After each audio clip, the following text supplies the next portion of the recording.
Obrigado, Pai, por esse dia, essas canções belas. Obrigado por podermos cantar ao Senhor e juntos. Muito obrigado por refletirmos já no sacrifício do Seu Filho por nós. Obrigado porque tudo isso é possível devido ao fato dele ter vindo à terra, morrido e ressuscitado por nossos pecados. Obrigado porque o Senhor nos chama a um culto ativo. Nada aqui, Pai, é para algumas poucas pessoas fazerem e outras assistirem. O Senhor nos chama para cantarmos todos juntos. O Senhor nos chama para comermos todos juntos. O Senhor nos chama para sacrificarmos voluntariamente dos nossos recursos todos juntos. O Senhor também nos chama para usarmos nosso entendimento, nossas emoções, no momento em que estudamos a Tua Palavra, pensarmos em nossos corações, no nosso dia a dia, em como vamos aplicar isso juntos. Queremos Te agradecer, Pai, porque somos uma família de irmãos e irmãs. Eu oro que o Senhor continue conosco nesse momento e nos ajude a sairmos daqui tão animados, porque a Sua palavra nos guia, ela nos exorta, ela nos encoraja, por meio dela o Senhor mostra que o Senhor acredita em nós. Nada do que o Senhor pede aqui é algo impossível. O Senhor tem uma expectativa bem real de que saiamos daqui e coloquemos isso em prática. Te agradecemos por esse amor tão radical da sua parte. Em nome de Jesus. Amém.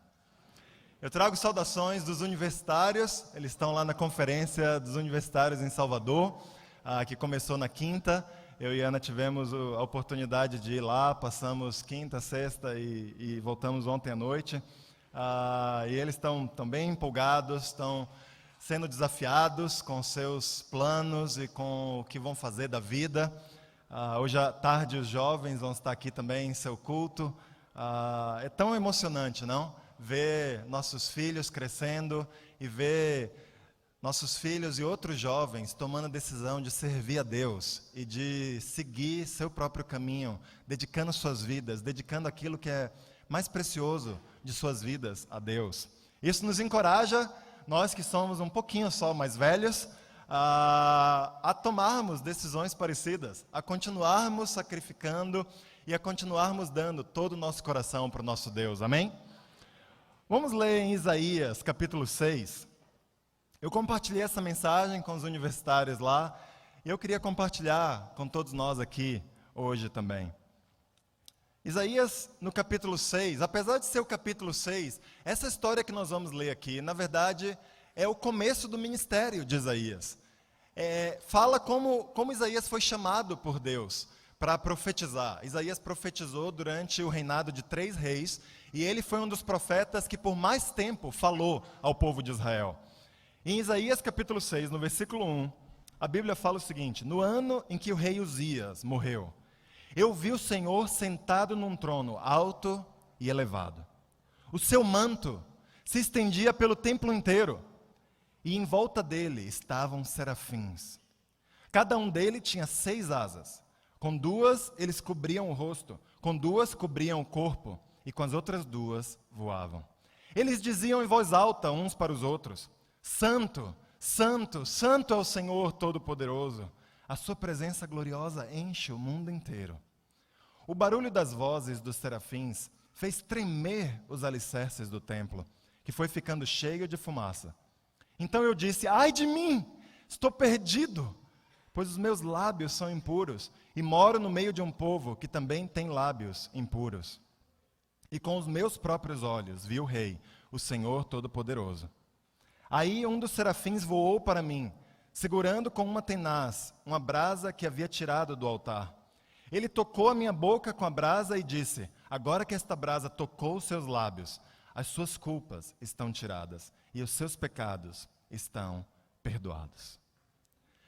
A Bíblia fala aqui que Isaías viu o Senhor. De alguma forma, Deus se manifestou a Isaías. Deus não pode ser visto pelo ser humano, sabemos disso. Mas Deus se manifesta àqueles que o buscam.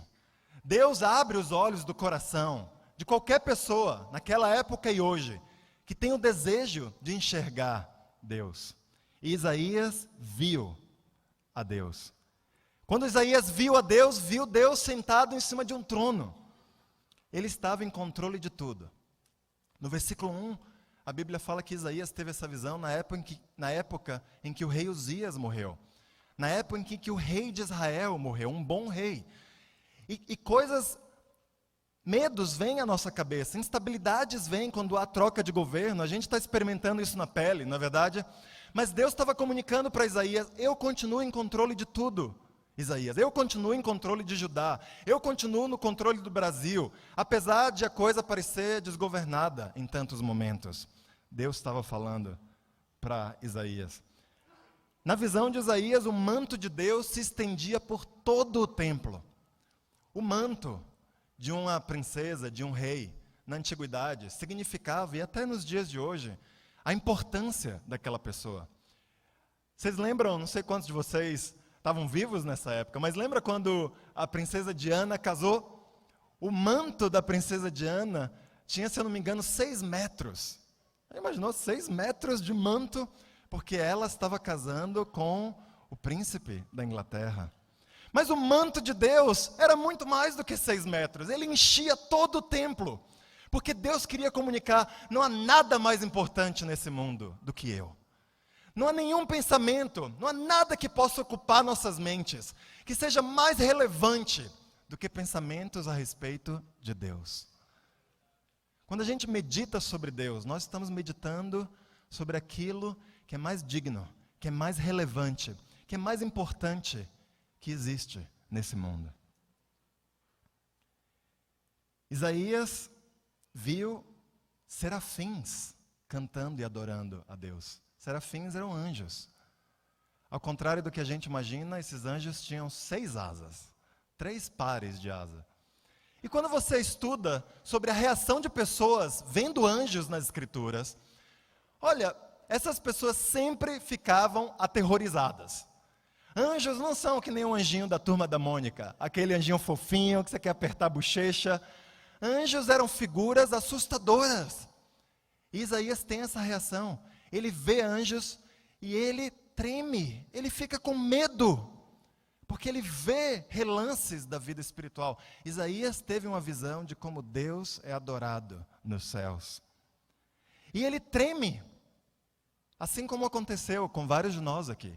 Você lembra, se você se tornou um discípulo de Jesus, quando você entendeu as Escrituras, quando você entendeu quem Deus era, quando você entendeu quem você era, que você tremeu, que você falou, ai de mim, meu pecado está me levando para a destruição. Sem Deus eu não tenho chance nesse mundo. Nós trememos quando tivemos a mesma visão que Isaías teve aqui em Isaías capítulo 6. E assim que Isaías começa a tremer, os anjos vão até ele e tocam os lábios dele. E reasseguram Isaías, está tudo bem, Isaías, seus pecados estão perdoados. E assim aconteceu com vários de nós também. Quando nós nos quebrantamos, quando nós nos ajoelhamos e pedimos ajuda de Deus, e enxergamos que não dava sem Deus, o que Deus fez? Ele veio com a mensagem de graça para conosco. Ele falou, está tudo bem, eu só queria que você enxergasse, que você entendesse qual é a sua situação sem mim. Mas agora eu quero que você levante, e eu quero que você ande com a cabeça erguida, que você enxergue que eu fiz você, para você andar confiante, seguro, que você entenda o quanto eu te amo, o quanto eu sempre te amei, e o quanto eu quero que você desfrute desse amor aqui na terra. E honestamente, irmãos, poderíamos terminar a história aqui, porque essa história que aconteceu em Isaías 6, é uma espécie de tipo, um protótipo da redenção do homem. O que aconteceria com Jesus depois, e conosco, e com qualquer pessoa que está aqui ou em qualquer outro lugar, que entenda que Jesus morreu por nós e que a graça está disponível para qualquer um de nós. Deus nos quebranta, quer que nós entendamos nosso pecado, Ele vem com a graça dEle e fala, está tudo certo, você foi perdoado. Mas a história não termina aqui. Porque por alguma razão misteriosa, Deus quer nos enviar nessa terra, a algum lugar. Deus quer que nós façamos coisas nessa terra. Por alguma razão que talvez não entendamos enquanto estamos aqui. Assim que Isaías recebe o perdão, Ele fala: quem eu vou enviar? Quem vai ser o meu mensageiro? E a resposta de Isaías a gente conhece bem. Vamos ler.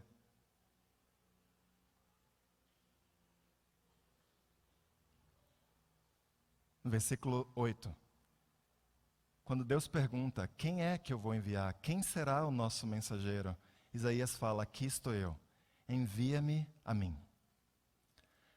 Sabe, a nossa disposição de ser enviado, ela está diretamente relacionada à nossa busca por um propósito nessa vida aqui. Ela está diretamente relacionada à necessidade que nós sentimos de sermos preenchidos por Deus. O profeta aqui, ele lembra de alguma forma a mim mesmo quando eu estava crescendo. Eu cresci sendo pirraçado na escola, já compartilhei com alguns. Eu tinha um jeito efeminado e eu recebia todo tipo de pirraça. Eu não sabia jogar bola e eu era sempre o último a ser escolhido nos times de futebol. Sabe aquela sensação terrível de falar: ninguém me quer aqui nesse time. E quando nas aulas de educação física, para todo bom brasileiro, o que a gente faz? Joga bola. E aí, toda semana, 1 ou 2 vezes na semana, tinha aquele momento doloroso de eu falei: eu vou ser o último a ser escolhido. Eu só vou jogar porque o professor vai me forçar a estar em um dos times. E o sentimento era: eu quero ele, eu quero aquele. E eu pensava: escolhe a mim, não me deixa ser o último mais uma vez aqui. E eu fico imaginando Isaías, quando Deus pergunta: quem vai ser meu mensageiro? Escolhe a mim, escolhe a mim. É meu privilégio ser escolhido. Por favor, me manda para onde o Senhor quer me enviar. Eu de fato cresci sem meu pai. Isso foi muito doloroso. Com um jeito efeminado, tendo que lidar com minha sexualidade, com N questões no meu coração, sem ter adultos que estavam ali, não por querer, mas tentando cavar as coisas no meu coração e me ajudar a processar tudo isso. E quando eu fui crescendo assim, adolescente assim, quando eu tive 17 anos, quando eu tinha 17 anos, surgiu a oportunidade de ir num intercâmbio estudantil. Na verdade, eu já tinha esse sonho. Eu queria sumir do Brasil. Eu queria sumir da dor que eu tinha experimentado crescendo ao redor daquela sociedade, ao redor daquelas pessoas que eu amava, mas que, por outro lado, estavam ferindo tanto o meu coração. E quando eu disse tchau para a minha família, na minha cabeça eu estava dizendo tchau mesmo. Eu vou e tchau, obrigado por tudo, eu vou fazer minha vida em outro lugar. E assim eu fui para o outro lado do mundo. E depois de passar um ano lá na Nova Zelândia, de fato tudo havia se confirmado. Aquele lugar era incrível, era o lugar onde eu tinha sonhado que eu queria passar o resto da minha vida. E depois de passar um ano estudando lá na escola, eu falei: eu quero ir para a faculdade aqui, eu quero fazer a minha vida aqui. E eu fui correr atrás de me matricular na universidade. E sendo estrangeiro, eu tinha que pagar uma universidade, que era muito cara para estrangeiros. Então eu descobri uma brecha na lei que me permitia trabalhar. E eu comecei a trabalhar em 1, 2, 3, 4, 5 empregos. E minha vida naqueles 4 meses de férias era trabalhar, às vezes por 20, às vezes por 30 horas seguidas, ir para outro emprego, pegar ônibus para lá, pegar metrô para cá, para conseguir o dinheiro que eu precisava. No meio do caminho, eu me dei conta de que nem fazendo isso eu ia conseguir os $15.000 que eu precisava dali a 2 meses. Então eu comecei a roubar coisas. Eu trabalhava como estoquista de madrugada num supermercado, e eu comecei a pegar videogames, CD players, e eu passava para o jovem que morava comigo na casa da família onde eu morava. Eu chamava eles de pai, de mãe, de irmão, e realmente me liguei muito emocionalmente com eles. Eu trabalhava também num posto de gasolina como caixa, e eu roubava dinheiro do caixa. Eu pegava cartão de crédito, de débito das pessoas e ia nas máquinas para tirar dinheiro da conta das pessoas. Eu fui investigado pela polícia na Nova Zelândia enquanto eu estava lá. Porque eu queria ficar naquele país. Eu queria, de fato, e na minha visão aquilo era a única maneira que eu tinha de ficar. O fato é que meus pais de lá, que eu chamava carinhosamente de pais, eles descobriram tudo isso. E eles sentaram comigo e falaram: o que você está fazendo? A gente descobriu tudo. A gente só não chamou a polícia aqui, porque você já está morando conosco há 6 meses. E eu quebrei, eu comecei a chorar copiosamente, não porque eu tinha roubado essas coisas, eu faria tudo de novo, porque na minha cabeça meu sonho tinha acabado. Falei, pronto, eu vou ser deportado para o Brasil, nunca mais vou poder entrar aqui, provavelmente em nenhum outro país do mundo, porque minha ficha vai estar suja, e acabou. Só que meus pais, que faziam parte de uma denominação religiosa lá, e insistiam comigo para que eu fosse à igreja, eles interpretaram aquelas lágrimas como se eu tivesse me quebrantado com meus pecados. E eles erroneamente abriram Romanos 10 e falaram, olha, só tem uma maneira de você vencer essa natureza pecaminosa, você aceitando Jesus no seu coração. E eles leram aquela oração de Romanos 10 e fizeram essa oração comigo, e na minha cabeça, assim que eu entendi, uau, essa é a chance que eu tenho de não ser deportado. Falei, qualquer coisa, vamos fazer a oração para me tornar um cristão. Eu fiz a oração, e sabe o que? Eu achava que eu estava me tornando um cristão. Meu pai me deu uma Bíblia e me deu um caderninho com algumas coisas que eu não sabia o que era. E no dia seguinte eu acordei com aquela Bíblia na cama e eu pensei, droga, eu me tornei um cristão. E sabe o que meu pai fez comigo pelos próximos 12 meses? Ele sentava comigo toda semana, e eu tentava de todos os jeitos fugir disso. Eu mentia dizendo que eu tinha compromisso na faculdade, eu me atrasava muito, 1 hora, 2 horas, e inventava alguma desculpa. Mas não tinha jeito, meu pai não tinha como ser dobrado. Toda semana ele tinha flexibilidade e o amor suficiente por mim para falar, nós vamos sentar aqui. E eu descobri o que tinha naquele caderninho. Eram perguntas, eram leituras bíblicas e perguntas que eu tinha que responder baseado na leitura bíblica. Então, como meu pai não tinha como ser dobrado, e depois de 1, 2, 3 vezes dizendo que eu não tinha lido e que não tinha respondido, e ele fazendo uma cara feia para mim, eu falei, eu tenho que ler esse negócio. Eu tenho que responder as perguntas. Então, eu comecei a ler a Bíblia. Essa foi a maneira gentil como Deus me convidou para ler a Bíblia. E eu comecei a ler, apesar de não acreditar nas Escrituras. Eu lembro, depois de 1 ano, falando para o meu pai, pai, eu não acreditava nesse livro, mas agora eu tenho fé, eu sei que esse livro é a palavra de Deus. E olha, não me levem a mal, isso não foi porque minha vida tinha mudado significativamente.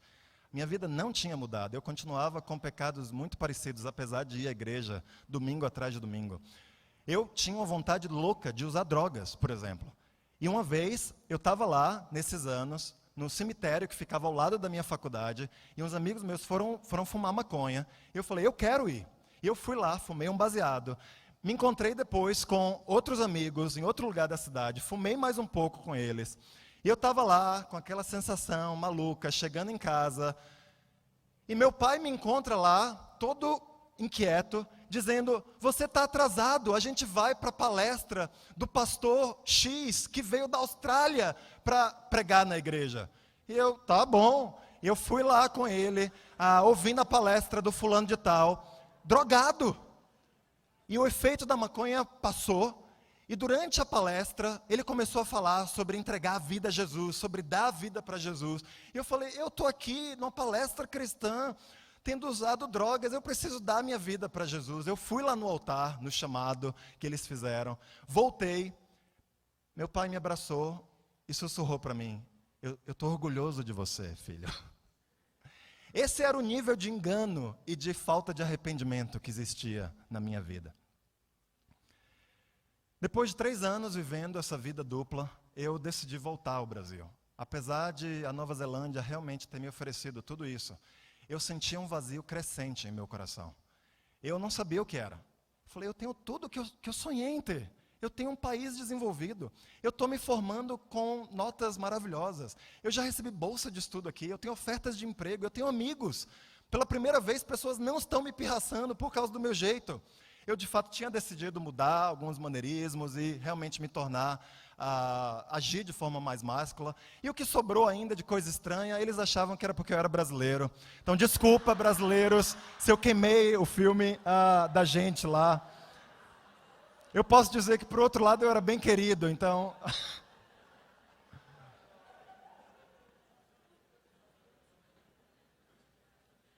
Eu achava que o que faltava na minha vida era me casar. Falei, só falta isso, esse é o último sonho que eu tenho, que ainda não se realizou.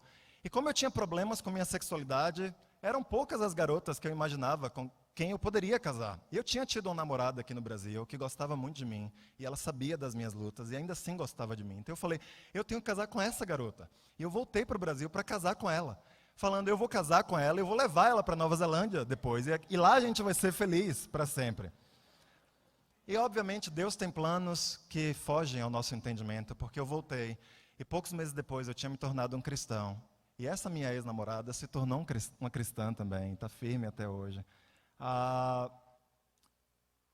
E para mim era óbvio, quando eu estava estudando as Escrituras, Deus está me chamando para algo.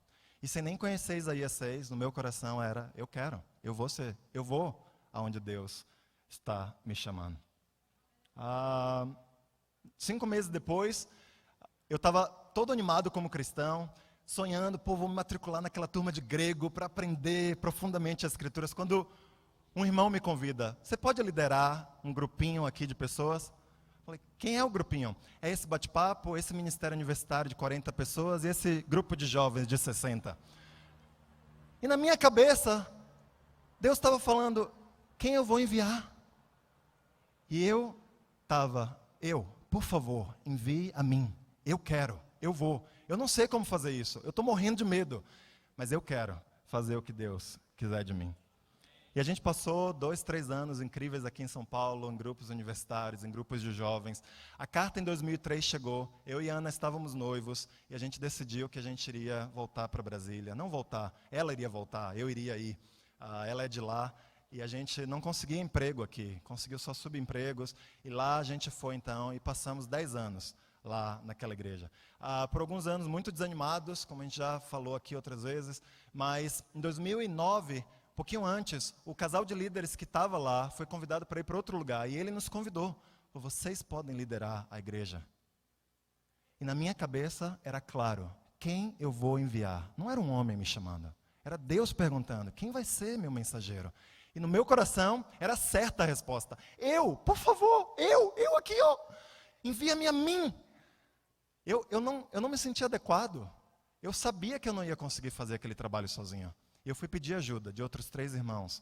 E juntos a gente passou alguns anos quebrando a cabeça sobre como liderar aquela igreja juntos. Que acabaram sendo alguns anos incríveis na minha vida. 5 anos depois, a gente recebe uma ligação de irmãos aqui de São Paulo. Vocês podem nos ajudar aqui? E de novo é claro para mim, Deus falando, quem eu vou enviar? E no meu coração a resposta era igualmente clara.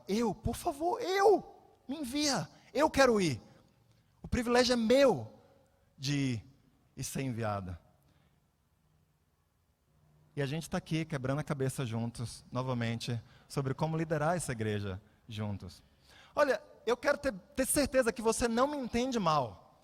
Em nenhum desses momentos, a prontidão do meu coração de ir era porque eu me sentia adequado para o trabalho. Em todos esses momentos, exatamente o oposto era verdade. Eu não me sentia adequado para o trabalho. Eu continuo não me sentindo adequado para o trabalho. Eu desço daqui desse microfone e 80% do tempo eu me sinto culpado sobre algo que eu disse ou não disse. Eu me martirizo às vezes, porque eu sei que eu não tenho aquilo, eu não sou isso, eu não faço aquilo. Existe um sentimento profundo de que, sem dúvida, haveria pessoas melhores do que eu ou do que nós para fazer esse trabalho. O sentimento não é tão pouco por altruísmo. Eu não estou aqui porque eu me importo tanto assim com a vida dos outros, ou porque eu choro de dor pela situação dos outros.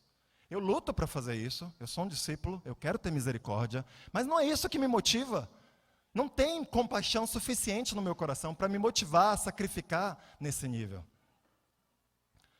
Sabe, a razão pela qual eu quero dizer, eis-me aqui, é porque eu preciso ser preenchido por Deus. Eu preciso ser enviado por Deus. Eu quero ser e conhecer a Cristo. Não ser Cristo, mas conhecer o Espírito dele. Eu sei que só existe uma maneira de nós fazermos isso. É ir aonde Deus nos manda ir. É passar pelas situações que são difíceis de se passar.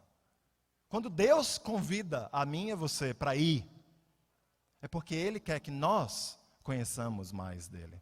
Não é porque eu e você somos insubstituíveis, no sentido de que se a gente não for, nada vai acontecer. É porque eu e você precisamos passar pelas experiências difíceis e sermos enviados por Deus. Sabe, o ir pode assumir diversas formas. Deus pode nos chamar para ir liderar algo. Eu fico tão emocionado de pensar em vários de vocês, vários diáconos ou líderes de igrejas em casa, que há pouco mais de um ano atrás não estavam servindo tanto. E quando surgiu a necessidade, e Deus perguntou, quem eu vou enviar? Quem vai liderar o meu povo? Vários de vocês disseram, eis-me aqui, envia-me a mim. E isso me emociona, porque são pessoas que estão decidindo usar o que Deus deu para elas. A experiência, os talentos, os recursos. E estão respondendo, sim, eu vou fazer. Às vezes, é o chamado para ser amigo de alguém. A minha filha tem passado por um momento bem difícil aqui em São Paulo, na igreja. E a gente tem falado com vários casais mais próximos a nós. E a gente tem pedido ajuda deles. Falou assim, olha, minha filha está sofrendo. Ela precisa crescer nas amizades dela. Vocês podem ajudar. E todos esses casais têm tido um coração constrangedor de amor e de se importar com a minha filha. Às vezes é o que Deus chama nós a fazermos. Quem eu vou enviar para ser amigo de alguém? Envia-me a mim, Deus. Eu quero ir fazer. Às vezes é o chamado para fazer algo arriscado. Vários dos jovens que estão naquela conferência foram convidados para participarem do projeto MAPA aqui em São Paulo. Esse projeto se chama Missionários Avançando a Palavra nas Américas, MAPA. E o ponto dele é que esses jovens vão largar seus trabalhos por um ano para poderem ser treinados, para estudar a Bíblia com os outros, para aconselharem outras pessoas, para organizarem eventos, para terem as habilidades de liderança e exercerem essa habilidade. E a gente convidou vários deles e vários têm dito, eis-me aqui, envia-me a mim. Eu sei que é arriscado, eu sei que talvez eu não consiga um emprego legal como que eu tenho no futuro. Eu sei que eu posso prejudicar um pouco da minha vida aos olhos humanos, mas eu quero ser enviado. Eu quero que Deus use minha vida, que Deus me treine, que Deus me moa e me ensine mais sobre Ele. Vai ser provavelmente o ano mais difícil da vida desses jovens, esse ano em que eles forem ser treinados. Mas eles estão dizendo, eis-me aqui, envie-me a mim. Às vezes é o chamado para confessar pecados vergonhosos. Todos nós, irmãos, temos uma área em nossa vida que é vergonhosa de falar para outras pessoas. Lá na conferência, vários irmãos vieram falar comigo. Eu abro sobre o meu passado com tentações homossexuais. E alguns jovens que têm a mesma tentação vêm falar comigo. E eles se sentem diferentes, porque parece que o pecado do homossexualismo é diferente dos outros. E o que eu falo para cada um deles é, não há nada de diferente no que você luta. E a mesma coisa que todo mundo mais precisa fazer, é o que você precisa fazer. Você precisa ser escancaradamente aberto com outros homens de confiança da sua parte. Seja aberto, fale, confie, decida confiar em 2, 3, 4 homens e decida ser amigo desses homens. E você vai ver o milagre que isso vai fazer nas suas tentações e como você vai crescer na sua habilidade de lidar com esse pecado. Você não precisa lutar com o homossexualismo, mas você luta com algo que é difícil de falar. Você luta com algo que é vergonhoso abrir para outro ser humano. Você tem falado? É hora da gente dar esse passo, de ser enviado para ir confessar nossos pecados, como eles devem ser confessados. Sabe, irmãos, é só na situação do impossível, é só na situação do difícil, onde a gente vai conhecer mais de Deus.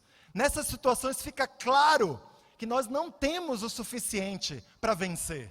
Nós não somos seres autossuficientes. Fica claro nesses momentos. E tudo que podemos falar é, ai de mim, Deus, ai de mim.